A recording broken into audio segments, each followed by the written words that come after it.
세바시 유튜브 채널 구독, 좋아요 눌러주세요.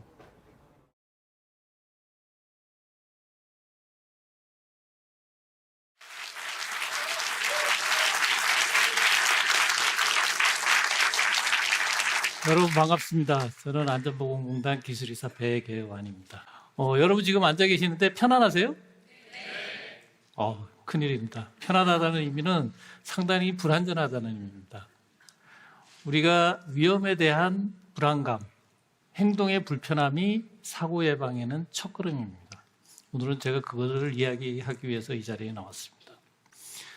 여러분 매일 아침 뉴스에 사고 소식을 거의 빠진 날 없이 들을 겁니다. 그죠? 건물에 화재가 발생했다, 가스통이 폭발했다, 다리가 무너졌다, 사람이 떨어져서 죽었다. 그렇습니다. 오늘도 우리나라 작업장에서는 하루에 5명 이상의 근로자가 다치거나 병에 걸려서 목숨을 잃고 있습니다. 1년으로 치면 거의 한 2,000명이 됩니다. 국제노동기구 발표에 의하면 전 세계적으로 매년 260만 명의 근로자가 일하다가 먹고 살려고 하다가 목숨을 잃고 있습니다. 엄청난 숫자죠. 그런데 여러분은 크게 그 위험성을 인식을 못할 겁니다. 이게 확률의 문제입니다. 여러분들이 보통 사고 당할 확률이 10만 분의 1, 보통 10년에 한 번 사고 날 확률이 있다고 하면 여러분들은 그렇게 생각하기 쉽죠. 10년 동안 사고가 안 날 것이라고. 그러나 바로 내일도 사고가 날 수 있습니다. 사고가 상당히 우리 근처에 있다는 것을 인식을 해야 됩니다. 2014년도에 우리나라의 건설업 사망자 수 통계에 이상한 현상이 발생을 했어요. 10년 내 사망자 수가 가장 적게 발생을 한 해가 2014년도입니다. 2014년도에 우리나라에 무슨 일이 있었죠? 네, 아시는 분이 있네요. 세월호 사고가 있었습니다. 안전사고에 대해서 전 국민이 거의 경악할 정도로 패닉에 빠져있던 시기입니다. 아이러니컬하게 그해 우리나라 사업장에서 발생하는 사망자, 특히 건설업에서 발생하는 사망자 수가 최소치를 기록을 했습니다. 위험에 대한 걱정, 불안감이 사고를 막지 않았나 그런 생각이 듭니다. 이 사고 사진은 2017년에 제천 목욕탕 화재 사고입니다. 사고가 발생했을 때 불법 주차 차량으로 화재 진압 시간이 늦어져서 사고 구조하는데 상당히 어려움이 있었다는 그런 이야기를 여러분들 많이 들으셨을 겁니다. 근데 4일 후에 다시 길은 저렇게 불법 주차 차량으로 넘치고 있습니다. 누구 책임으로 돌려야 될까요? 불법 주차 차량 운전자의 책임으로 돌릴 수도 있죠. 불편함을 감수하기 싫었으니까요. 조금 더 나가면 그것을 단속하지 않은 경찰의 책임을 물을 수도 있어요. 그러나 경찰은 그럴 수 있습니다. 단속하면 주변 상인들이 가만히 있을까요? 주변 상인들은 이야기를 하겠죠. 3, 40년 전 도시 설계한 사람이 잘못됐다고. 우리가 사고를 막을 수 없는 큰 이유 중에 하나가 불편함을 겪기 힘든 그런 본성, 우리 인간의 본성이 있기 때문이기도 합니다. 음주 사고를 한번 생각해 볼까요? 음주 사고의 내면에는 불편함을 감수하기 싫어하는 그런 면이 있습니다. 안전대 착용하지 않는 것도 마찬가지죠. 그렇습니다. 불편을 감수하지 않으면 사고를 막기 상당히 어렵습니다. 우리가 안전사고에 대해서 일반인들이 관심을 끈 때는 멀리 올라가서 산업혁명 시대 때부터 관심을 끌었습니다. 산업혁명 시대의 큰 원동력은 무엇이었죠? 새로운 에너지의 발견이었습니다. 우리가 흔히 말하는 전기에너지, 증기에너지, 화학에너지, 각종 에너지의 사용으로 이전과는 훨씬 다른 사고의 양상이 나타납니다. 훨씬 크게 나타나는 거죠. 그래서 그 에너지를 통제하기 위한 수단으로 기술의 안전의 시대가 열렸습니다. 그래서 군수산업, 항공우주산업, 여러 가지 산업의 발전으로 에너지를 통제하기 위한 안전기술이 급속도로 발전을 했어요. 그러나 실제적으로 크고 작은 사고가 계속 발생을 합니다. 안전 전문가의 생각을 확 바꿔놓은 사고가 1979년도에 발생을 합니다. 미국 펜실바니아주에 있는 3마일 아일랜드 원자력 발전소 사고가 발생을 합니다. 원자력 발전소가 지은 지 4개월밖에 안 되는 발전소였습니다. 야간 당직을 쓰던 사람이 비상이 발생했는데 2시간 동안 허둥거렸어요. 그래서 적절한 대응을 하지 못해서 사고를 키웠습니다. 결국은 핵 연료봉이 녹아내리는 사고로 이어졌습니다. 사실 원자력 사고는 미국에서 큰 사회적 반향을 일으켰습니다. 왜냐하면 미국의 모든 발전시설이 원자력으로 돌아가던 시기였기 때문입니다. 미국 사회가 온통 발칵 뒤집혔습니다. 사고 전문가의 생각도 바뀌었습니다. 기술적 안전으로 모든 것을 해결할 줄 알았더니 사람의 문제가 개입하기 시작했습니다. 사람이 잘못하니 모든 것을 다 망쳐버린다는 이런 이론이죠. 그래서 80년대 초를 우리는 휴먼 에라의 시대라고 합니다. 인적 요인을 검토하던 시기입니다. 그래서 사람은 실수를 한다. 기술자가 더 큰 실수를 한다. 휴먼 에라는 사고의 원인이 아니고 사고의 징후이다. 사고를 막기 위해서는 사람을 바꾸지 말고 환경을 바꿔라. 이런 여러 가지 원칙들이 만들어집니다. 이런 원칙이 만들어지면서도 지금까지 그 근본적인 이론이 지속되고 있는데요. 에러 관리라는 학문입니다. 실수 관리라는 학문인데 지금 아직 항공산업이나 이런 데서는 필수 과목으로 지금 다뤄지고 있습니다. 기술 안전의 시대는 200년 이상 지속됐습니다. 그러나 휴먼 에러, 인적 오류 시대는 불과 몇 년 지속되지 않고 종말을 구합니다. 1986년도에 발생한 우주 왕복선 챌린저 사고. 이 이후 안전 전문가들은 안전을 새로운 시각으로 보게 됐습니다.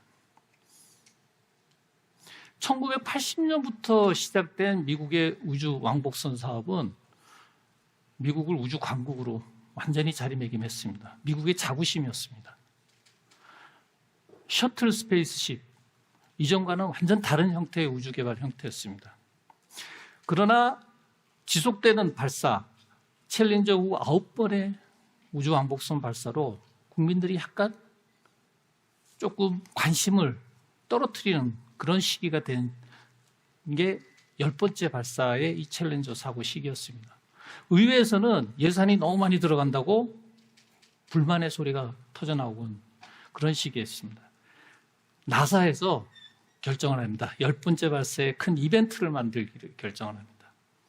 무엇이냐면 민간인을 최초로 우주 비행사로 태웁니다. 바로 선생님을 태웁니다. 그래서 그 선생님이 우주에서 우주 왕복선에서 원격 강의를 하도록 그렇게 프로그램을 짰습니다. 그 당시 로널드 레이건 대통령이었는데 대통령과 화상 인터뷰 스케줄까지 마련했습니다. 철저하게 준비를 한 거죠. 1986년 1월 달에 발사 준비가 시작되었는데 여러 가지 기상 문제로 한 5번의 발사가 연기가 됩니다. 발사 연기되는 동안 나사 직원들은 많이 필요했겠죠. 외부의 스케줄 변경에 대한 압력도 컸을 겁니다. 그래서 1월 28일 날 최종 발사 날짜가 다시 결정이 됩니다. 그리고 1월 27일 날 마지막 발사 준비를 위한 기술 전문가, 관계자, 발사 책임자 회의가 열립니다.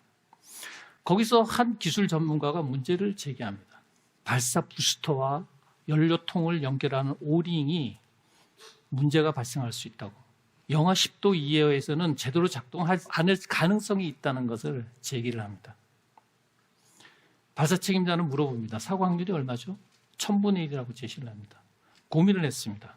이걸 또 연기를 해야 되나? 그러나 여러 가지 제약으로 발사 책임자는 발사를 강행합니다. 무엇보다도 지난 9번간의 성공에 대한 자신감이 안전에 대한 고려를 완전히 짓밟아 버린 겁니다. 그 다음 날 1월 28일 날 발사 후 1분 10초 만에 챌린저는 공중 폭발로 7명의 우주 비행사가 목숨을 잃게 됩니다. 이후 몇 년 동안 미국에서는 우주 왕복선 사업을 중단하게 됩니다. 나사의 자존심에 큰 치명타를 입힌 사고였습니다. 사고 전문가는 새로운 시각을 보게 됩니다. 기술 안전도 완벽하고 사람의 안전도 완벽하게 관리를 했는데 시스템 조직에서 하라고 그러면 해야 되네. 기업이 이윤과 효율성을 추구하기 위해서 안전을 무시할 수 있다는 이런 조직 시스템적 문제를 새로운 사고의 원인으로 대두시키게 되었습니다. 사실 1987년도에 유럽에서 엄청 큰 해양 사고가 발생을 했습니다. 우리나라로 치면 거의 세월호 비슷한 사고였습니다. 그래서 2007년도에 영국에서는 기업 살인법이 제정이 됩니다. 사고의 책임을 조직 자체에다 물리는 법이 제정되어 있습니다. 우리나라는 지금 현재 유사한 법이 국회에 계류되어 있습니다. 이렇게 조직 안전, 기술 안전, 인적 안전이 사고의 발생 원인에 고루 작용을 합니다. 사고 원인이 점차 고도화되고 복잡화될수록 조직 안전의 문제가 훨씬 깊이 관여하게 됩니다. 우리가 사고가 발생하면 매스컴에서 많이 이야기하죠. 안전불감증. 저것은 인재다. 공공이 생각하면 분노를 누구한테 책임지어서 갈등을 해소시키려는, 분노를 가라앉히려는 그런 성향이 강합니다. 실제 안전불감증은 없습니다. 누구나 실수를 할 수 있어요. 누구나 에러를 범할 수 있습니다. 배드 애플이라는 이론이 있습니다. 안전관리에. 보통 문제를 일으키는 배드 애플, 썩은 사과를 제거하면 사과는 썩지 않는다고 생각을 하죠. 그런데 실제 썩은 사과를 제거를 해도 사과는 썩습니다. 왜 그러냐면 모든 사과가 썩을 가능성이 있기 때문입니다. 근로자가 죽으러 일하러 오는 근로자는 없습니다. 그 사람은 자기의 지식, 경험, 그 사람 알고 있는 현재의 정보를 가지고 목표를 완수하기 위해서 최선을 다하다가 목숨을 잃는 것입니다. 사고에 대한 원인에 대한 시각을 완전히 바꿔야 됩니다. 안전관리자들이 제일 많이 이야기하는 것이 무죄입니다. 우리 회사의 안전 목표는 무죄다. 사고가 나지 않는 것이 우리 사업의 안전관리의 목표다. 무죄가 가능할까요? 어떻습니까? 무죄는 결론적으로 말하면 불가능합니다. 왜 그러면 가장 큰 원인은 사람 때문입니다. 여러분 오늘 아침부터 이 늦은 시간까지 여기 오시느라고 하루를 거의 다 보내실 텐데 스스로 한번 곰곰이 생각해 보십시오. 여러분 오늘 실수를 몇 번 하신 것 같습니까? 실수한 거 기억나는 거 있으세요? 아마 거의 기억나지 않죠? 평균적으로 하루에 사람이 13번에서 15번의 실수를 한다고 합니다.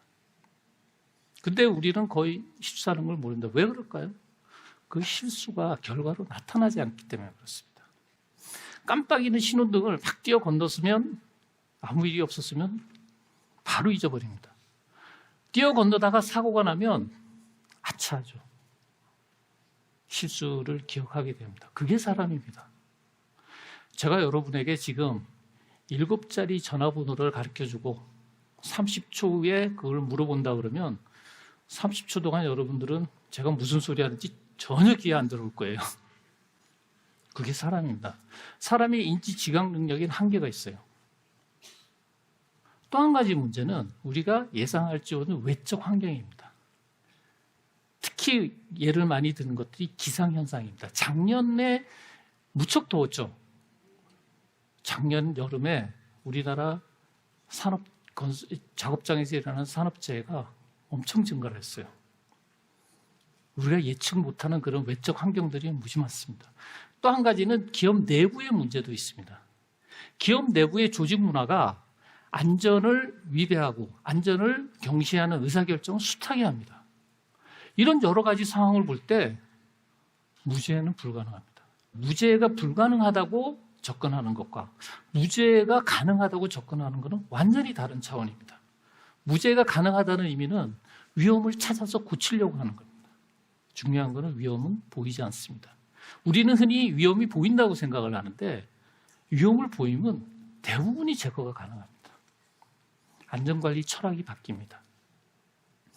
사고는 발생을 한다. 그러면 사고의 크기는 그 사회에 적합하게 나타난다고 합니다. 세월호가 미국에서 발생했으면 어떨까요?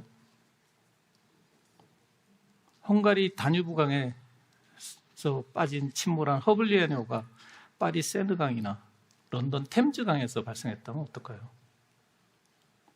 다른 양상으로 보여줄 수 있습니다. 사고 발생 후 대응 역량이 사고의 크기를 가름합니다. 대응 역량이 곧 우리 국민의 안전 역량입니다. 사고는 발생을 하고 사고를 크기를 줄이는 게 더 중요합니다. 안전을 지키기 위해서는 지속적으로 위험에 대한 불안감, 불편함을 유지하는 것이 필요하다. 안전관리의 보통 핵심은 안전에 대한 사고에 대한 기억을 계속 리마인드 시키는 거라고 이분은 이야기하고 있습니다. 우리가 현대사회가 지향하는 점이죠. 좀 더 빨리, 좀 더 양지로, 좀 더 저렴하게를 추구하는 과학기술의 발전은 우리가 생각하는 것보다 훨씬 큰 위험을 감수하게 합니다. 그 위험이 있다는 사실을 여러분들이 아셔야 됩니다. 지금 수소 산업에 대해서 여러 가지 사회적으로 많이 이야기되고 있습니다. 대부분의 엔지니어 전문가들은 생각합니다. 수소 산업의 안전성을 주장을 합니다. 100만 분의 1 안전. 어떻게 조금 더 하면 1000만 분의 1 안전. 그러나 그 사고가 발생했을 때 그 크기는 엄청납니다. 제가 말씀드렸지 사고가 기술적인 원인에 발생하는 경우는 10%밖에 안 됩니다. 45%가 사람적인 그것을 관리하는 요인, 45%가 그것을 유지하는 조직 시스템적인 원인에서 발생을 합니다. 사고 예방을 위해서는 위험에 대한 불안감, 행동의 불편함을 감수해 주기를 부탁을 드리겠습니다. 감사합니다.